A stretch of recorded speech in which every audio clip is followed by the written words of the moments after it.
Então, querido, nós estamos diante de uma semana de uma tragédia, de um choque alarmante que o mundo chora com os turcos e os sírios, com mais de 21 mil pessoas mortas. E o que falar nesse momento, nesse momento de tanta dor, de tanta tragédia? Na verdade, o que a Bíblia diz sobre isso? Eu vou trazer os dados aqui históricos dos 5 maiores terremotos que aconteceram no mundo, os mais fortes, melhor dizendo. Eu vou fazer um comentário rapidamente dos terremotos e logo em seguida eu passo a ler a Bíblia. Então isso aconteceu na noite de 22 de maio de 1960, o Chile foi atingido em cheio pelo maior terremoto a ser registrado no planeta. Aproximadamente 1,6 mil pessoas morreram, 3 mil ficaram feridas e mais de 2 milhões perderam suas casas.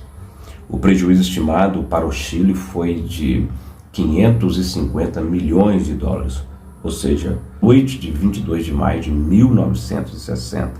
Eu estava lendo aqui a partir de um outro que aconteceu, segundo a BBC, 1,2 bilhões em valores atuais. O terremoto foi seguido também por um tsunami que deixou 61 mortos no estado americano do Havaí, 138 no Japão e 32 pessoas nas Filipinas.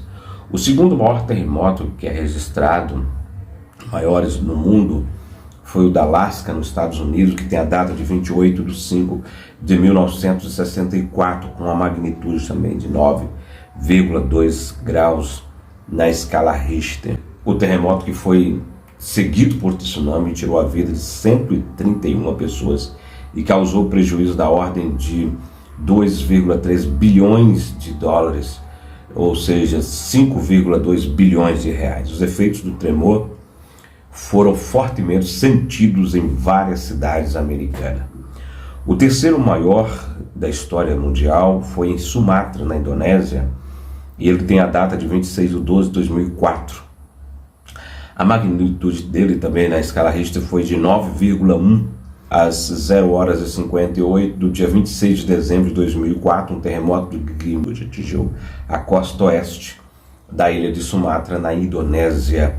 O tsunami que seguiu ao terremoto atingiu 14 países do sul da Ásia e do leste da África. Toda a tragédia deixou cerca de 230 mil mortos ou desaparecidos e 1,7 milhões de desabrigados. Vejam só. O quarto maior terremoto mundial foi em Honshu, no Japão. E ele tem a data de 11 de 3 de 2011, com a magnitude de 9,0 na escala Richter. Pelo menos 15,7 mil pessoas foram mortas, 4,6 mil dadas como desaparecidas e 5,3 mil pessoas feridas quando um terremoto seguido por tsunami arrasou a costa leste de Honshu, a maior e mais populosa ilha do Japão. A combinação de tremor e maremoto também deixou mais de 130 mil pessoas desabrigadas e destruiu 300 mil casas e prédios. A maioria das mortes ocorreu na cidade de Iati, Miyagi e Fukushima. As ondas chegaram a 38 metros de altura. O prejuízo total para o Japão foi estimado em 309 bilhões de dólares, ou seja, 700 bilhões em valores atuais, o equivalente a 15% do PIB brasileiro. O quinto está em Kamchatka, na Rússia, e esse terremoto ele tem a magnitude de 9,0 na escala Richter e a data se compreende de 4 de 11 de 1952. O terremoto seguido por um tsunami atingiu a península de Kamchatka no extremo leste da Rússia em 1952. Não houve registro de mortes, em grande parte pelo fato de a região ser pouco povoada. No entanto, o maremoto atingiu o Havaí, nos Estados Unidos, provocando perdas da ordem de 1 milhão de dólares, ou seja, 2,4 milhões, e as ondas destruíram barcos, casas, pieres e estradas. E aí nós encontramos agora no século XXI um dos maiores terremotos que nos deixam todos assim a pensar e a questionar. Por que o cientista, por que os grandes geólogos não conseguem prever, esses terremotos com essas magnitudes e deixando esse lastro de tragédia, transformando milhares de famílias sem os seus parentes em um luto permanente. E nós estamos diante agora da Turquia, da Síria, com tudo ali, com todos aqueles envolvimentos. A Síria, que há quase 12 anos estão vivendo um conflito, e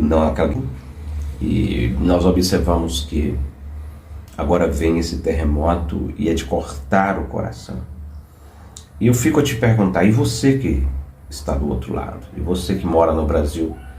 Porque em contrapartida nós temos aqui alguns tremores, principalmente na região do norte de Minas, segundo a geologia, por causa de uma massa chamada de calcário. Mas nós não temos essas placas tectônicas, que alguns geólogos chegam a dizer que ela parece um pouco gelatinosa, nessa camada mais densa embaixo da terra, onde que elas roçam umas nas outras e provocam então esses terremotos. Mas vamos ver o que é que a Bíblia diz, para não alongar muito aqui o vídeo. Vamos ver o que a Bíblia diz, principalmente no Evangelho do Senhor Jesus, segundo escreveu o evangelista Lucas, no capítulo de número 21, 11, que diz assim: haverá grandes terremotos, epidemias e fome em vários lugares, coisas espantosas e também grandes sinais no céu. O versículo anterior, para fazer contexto, diz: então lhes disse, levantar-se-á, digo, nação contra nação e reino contra reino. Quando ouvides falar no versículo 9 de guerras e revoluções, não assusteis, porque é necessário que primeiro aconteçam essas coisas, mas o fim não será logo. E nós ficamos observando, o terremoto é também um sinal de alerta da volta de Cristo, quando muitos cristãos estão vivendo uma sonolência, quando alguns não querem mais ter uma vida ativa para com Deus. E aí surge então essa indagação no meio dessas circunstâncias, de tudo que está acontecendo. Eu quero crer que Jesus está às portas e que nós precisamos estar ávidos e preparados para o arrebatamento da igreja. Por essa razão, eu deixei esse texto para a sua meditação e que nós possamos orar por todos aqueles que estão inseridos nesse contexto dessa grande tragédia, que meu coração hoje, mais uma vez, fica partido em ver tantas pessoas mortas, tantas famílias destruídas, mas que Deus possa levantar nesse tempo do fim pessoas também com esse perfil missionário, com esse fervor missionário, com esse coração missionário para ir além das fronteiras, pregar o Evangelho. E que nós não fiquemos somente no discurso aqui, mas que uma mensagem salvífica de salvação, de que Cristo é o Senhor, de que Ele um dia vai voltar, de que o céu é uma realidade e de que o inferno também é uma realidade, possa de fato estar impregnado na alma daquele povo que sempre estão clamando por Alá. E nós sabemos que o nosso Deus, o Senhor, Jeová, Adonai, o Deus Todo-Poderoso, através da pessoa santa, augusta, Cristo Jesus, o nosso Senhor, o nosso Mestre, aquele que prometeu e vir buscar o seu povo. Estejamos então preparados para a volta do Senhor Jesus. Se você gostou, deixe o seu gostei, se inscreva para mais. Até a próxima, querendo Deus.